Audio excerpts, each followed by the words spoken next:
es un país de enorme diversidad biológica, pero también atraviesa retos sanitarios derivados de su entorno natural. Entre ellos destaca la enfermedad de Chagas, una infección silenciosa transmitida por un insecto comúnmente conocido como chinche besucona. Miles de personas viven con esta enfermedad sin saberlo. En este documental exploraremos cómo el químico farmacobiólogo contribuye a su detección, control y prevención. La enfermedad de Chagas causada por el parásito Trypanosoma cruzi es endémica en América Latina. En México, más del 88% de la población está en riesgo de exposición. Chiapas, por sus condiciones climáticas y socioeconómicas, es una de las regiones más afectadas.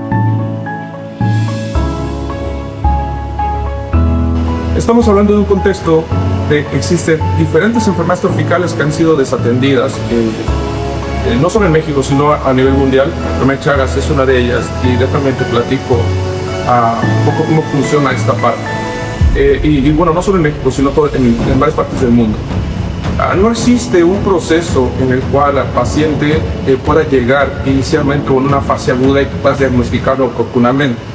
¿A qué me refiero con esto? Que la enfermedad de Chagas, sobre todo en la fase aguda, puedes inclusive pasar desapercibir.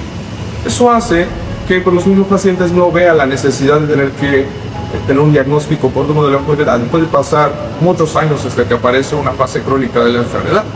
Pues eso a su vez está haciendo que estas enfermedades no solo sean desatendidas por las instancias o las instituciones de salud, sino también por los mismos pacientes, pero tiene mucho que ver con el contexto de la enfermedad. Ahora, ¿cuál es el futuro de estas?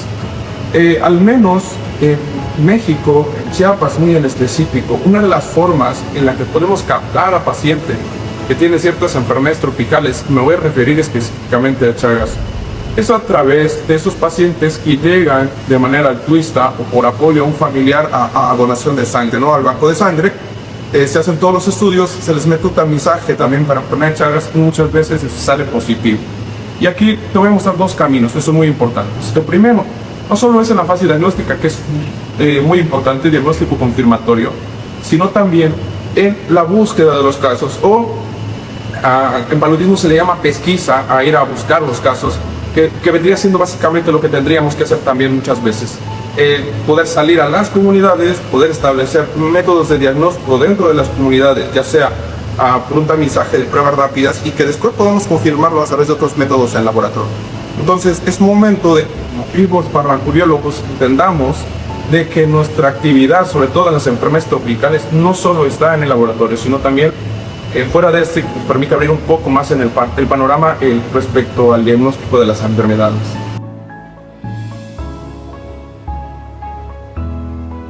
Creo que ahorita lo más importante que se está trabajando es que para poder tener un resultado preciso en las pruebas serológicas es que se deben de usar antígenos que sean tomados de la propia localidad, ¿sí?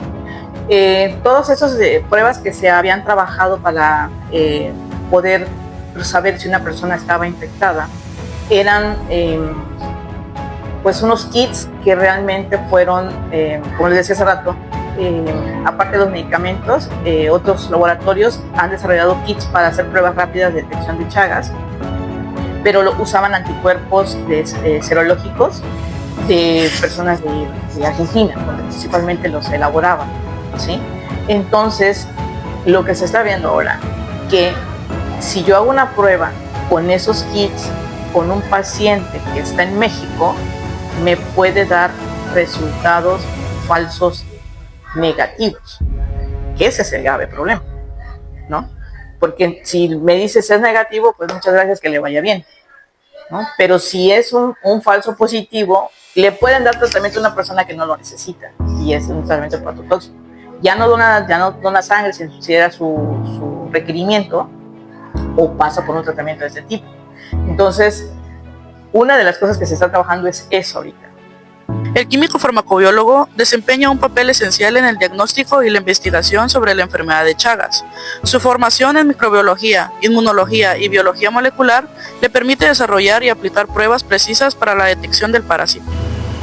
El químico farmacobiólogo, dentro de esta faceta de diagnóstico clínico en laboratorio, tiene un rol bastante importante, no solo a nivel de detección entre positivo y negativo. Nosotros entendemos que la parte médica corresponde a la parte de diagnóstico diferencial a través de conjunto de signos o síntomas o cuadro clínico específico que el paciente pueda tener.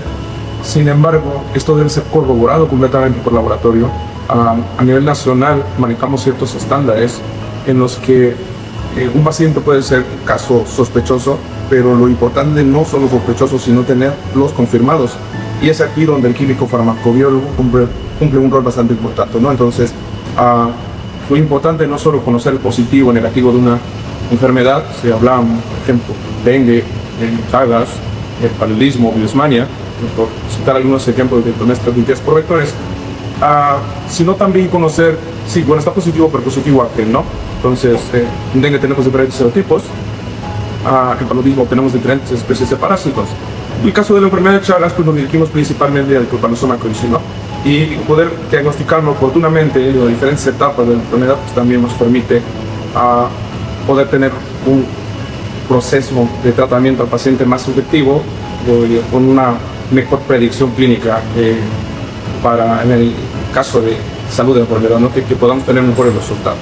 Entonces, como tal, yo diría que el farmacobiólogo cumple una labor bastante importante en la parte diagnóstica, en la parte predictiva, pero también en esa parte diferencial entre enfermedades.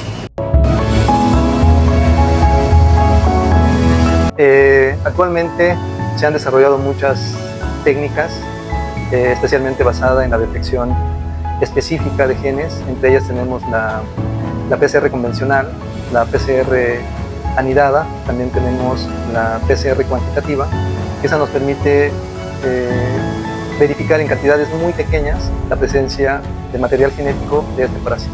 También tenemos otras pruebas mucho más recientes, mucho más económicas, por ejemplo, la amplificación isotermal, que también está dando mucha relevancia para el diagnóstico, especialmente en sitios o lugares donde el acceso a los equipos para hacer PCR son muy de difícil obtención. También últimamente tenemos las técnicas del CRISP, que es comúnmente las conocemos como las tijeras moleculares, que nos ayudan mucho a hacer diagnósticos mucho más precisos a través de pruebas que no son tan caras y que son, digamos, accesibles, ¿no? para muchos sitios donde las técnicas moleculares, especialmente el PCR, son de más difícil acceso. El Trypanosoma cruzi, causante de la enfermedad de Chagas, presenta un ciclo de vida entre el insecto vector y el ser humano. El insecto se infecta al ingerir tripomastigotes al alimentarse de sangre contaminada. Estos se transforman y multiplican en su intestino y son eliminados en las heces. Al rascarse la picadura, los parásitos penetran al cuerpo humano, donde se transforman en amastigotes. Se multiplican dentro de las células y regresan a la sangre como tripomastigotes, completando el ciclo al infectar nuevas células o a otros insectos. Híjole, yo creo que una de los principales obstáculos ha sido específicamente el desarrollo de estas pruebas, ¿no? Entonces, en la medida que se avance en el desarrollo de pruebas para el diagnóstico oportuno, el diagnóstico en campo, se va a poder abordar o se va a poder tener un mejor diagnóstico. Actualmente tenemos en el mercado pruebas rápidas, sin embargo son de cepas de otros países y no mexicanas. Sabemos específicamente que las pruebas tienen cierta sensibilidad y especificidad, pero varían según la cepa con la que se trabaja. Entonces, creo que el desarrollo de pruebas acercaría demasiado el diagnóstico oportuno de este parásito y la atención oportuna. Como sabemos, esta enfermedad puede ser tratada si es diagnosticada de manera oportuna. A pesar de los avances científicos, el diagnóstico temprano sigue siendo un reto. Muchas personas no presentan síntomas en la fase aguda y en las herramientas diagnósticas aún presentan limitaciones en sensibilidad y especificidad. La labor del QFB junto con políticas públicas y educación sanitaria es clave para combatir este problema.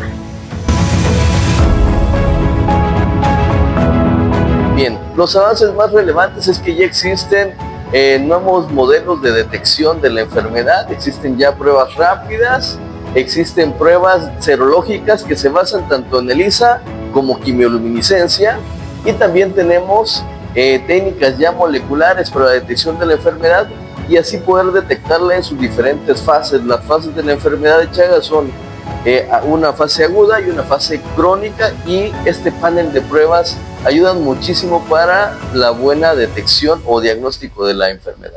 La enfermedad de Chagas no solo representa un reto médico, sino también social.